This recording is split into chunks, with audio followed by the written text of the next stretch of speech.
The third episode of the new season of Doctor Who is simply titled Rosa, and is the first historical of the season and of this new era of the show with a brand new showrunner after such a long time. When I first saw the trailer for this episode, I was super excited to see it, not just because it's an episode about Rosa Parks, a great historical figure, one who I have a lot of respect for, but also because I was curious to see how the new showrunner and the new writing staff would handle a historical episode. And this really did feel like a new spin on the old historicals, but I'll talk about that in a second. One thing that Moffat didn't really do was a true historical episode. Historicals during his time on the show tended to either be not very memorable, at least not to me, or they tended to be really plot heavy. They tended to have something else going on in the background that detracted from the historical elements. So I feel like it's important to say that when talking about Doctor Who historicals episodes which deal with aspects of human history, I'm not going to be talking about the historical accuracy of the plot. I honestly could not care less. Instead, I will be reviewing such episodes as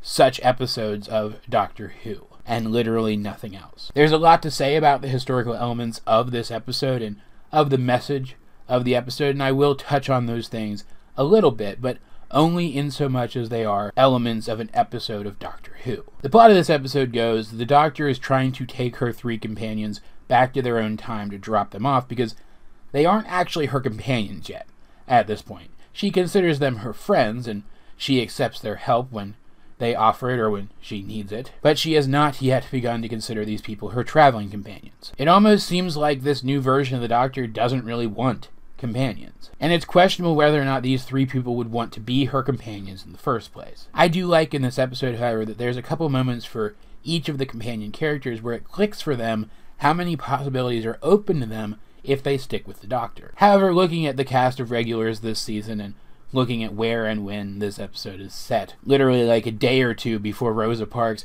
refused to give up her seat on that bus and started a protest, which eventually led to the end of segregation in the South. It's not hard to guess that some of the characters are going to have a harder time in this time period than others. Most of the episode was carried by this dynamic, and it was used to deliver commentary, and honestly, I thought that was kind of the weakest part of the episode, while also simultaneously being one of the strongest aspects. There were some moments that were really, really strong. Like the very first one, where we see Ryan try to pick up a woman's handkerchief that she dropped and return it to her, but because she's a white woman, her husband went off on him. He made the assumption that this black man was trying to grab on his wife, and hit him. He went so far as to hit Ryan in the face. And of course, none of the bystanders saw this as wrong. At least, none of the white bystanders. The ones that actually mattered in the context. All of them immediately sided with who, from our perspective today, would be an assailant. That scene, and a scene later where Ryan and Yaz have to climb out of a bathroom window to hide from a police officer because they're not supposed to be in the motel where the four of them are staying. Those scenes, just for the striking visuals and the striking situations, were very powerful and effective, but the episode kind of undermined them by just spelling out exactly why it was all wrong, and even going so far in a couple instances to explain outright that even though things won't get better all at once, and it'll take a long time and things still aren't perfect today, it's because of the actions of people like Rosa Parks that things get better at all, and that there is a future in sight where they might be a little more perfect. Like, I get it, those are all true statements, and they're important things to say. I just wish that the episode had said them without words, that the episode had shown them rather than just telling us them. Because when the episode was using show don't tell to make its points, like in the very last scene of this episode, before they get back in the TARDIS at least, it was really good. It was the exposition-y stuff that drug it down. Made it feel bogged down, made it feel like it was stretched out a little too thin. Anyway, the TARDIS lands them like a day or two before the Rosa Parks incident because something weird is going on here. The TARDIS did its usual thing, where it takes the Doctor where she needs to go rather than where she wants to go. There are particles of the same timey-wimey energy that powers the TARDIS clinging not just to Rosa Parks, but to areas within the town, suggesting that some other time traveler has been here and may still be here, and we of course encounter him throughout the course of the episode. And I just gotta say, he was a lame villain, but you get the sense that he was supposed to be kind of a lame villain. He's some kind of future space white supremacist who was put in future space supermax prison and then did his time and was released, but he has a chip in his head now that prevents him from killing anyone or even harming them too badly. But he's still a white supremacist asshole, and wants to stop the civil rights movement. So he's come back in time and started nudging historical events just enough that Rosa Parks will not be able to make her stand. So it's up to the Doctor and her companions to set things right, and they do. They play interference and they play repairman, they fix the timeline, they manage to set things back in motion. We even get a standoff between Ryan and the future white supremacist guy. I don't remember his name, but I honestly don't care to either way. Where Ryan is the one who defeats him one final time, and I thought that was super appropriate.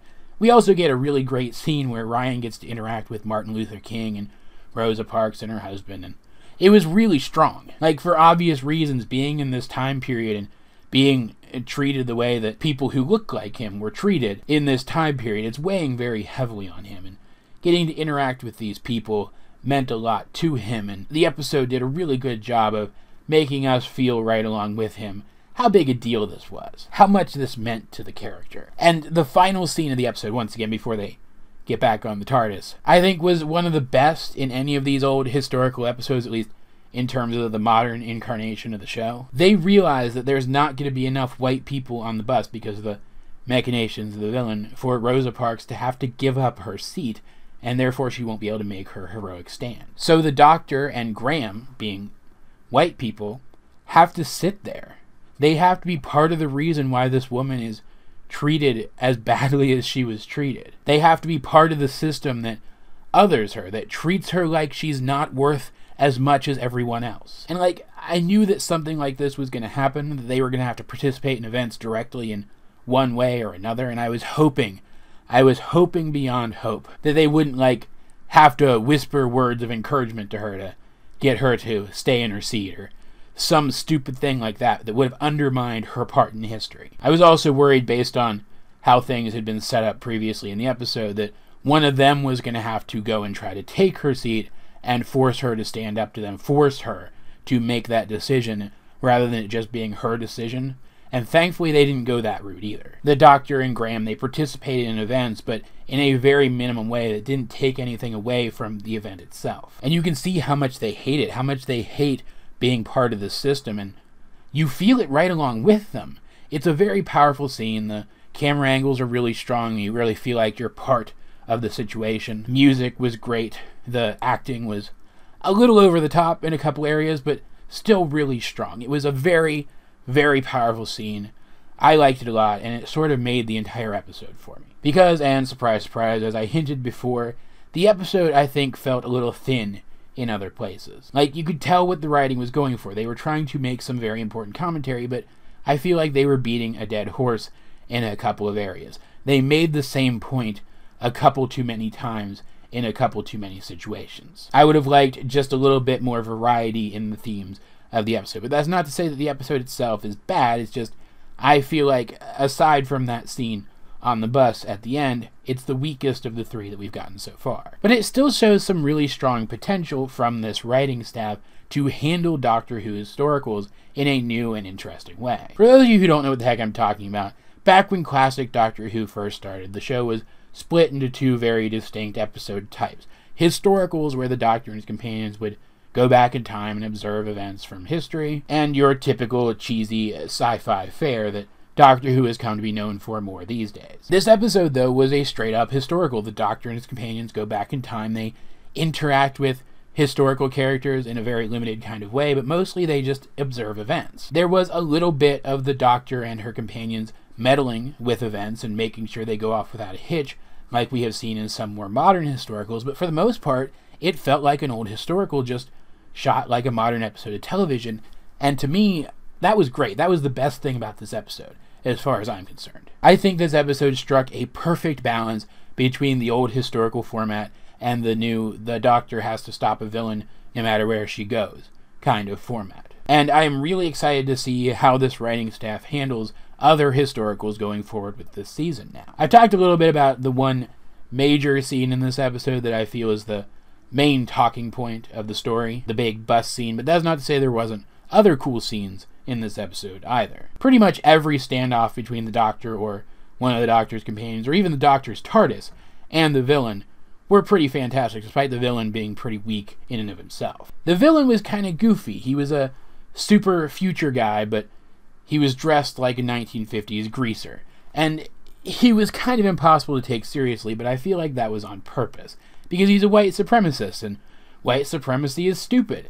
You shouldn't take it seriously, except, you know, as far as a white supremacist could be dangerous in the moment. Like, there's a scene where the Doctor is facing off with him, and they're standing on top of these, I think they were like gas canisters or something, like those big horizontal gas canisters that you see at like construction sites or whatever. And it was just a really well-framed scene. It wasn't a super exciting scene in terms of what was actually going on in it, but it was exciting to watch. It was well-framed, well-shot. I liked it a lot. And there was another scene where the guy is trying to get into the Doctor's TARDIS, and the TARDIS is just kind of like, no, screw you, I'm the TARDIS. And I'm just like, dude, that's cute and all, but you should probably stop while you're ahead and walk away before you get humiliated even more. The dude was dangerous, but he was also goofy and silly, and his views were stupid and laughable, and I feel like that's exactly the kind of villain that this guy needed to be, simply because of what he was. In short, to summarize, I did like Rosa a lot, and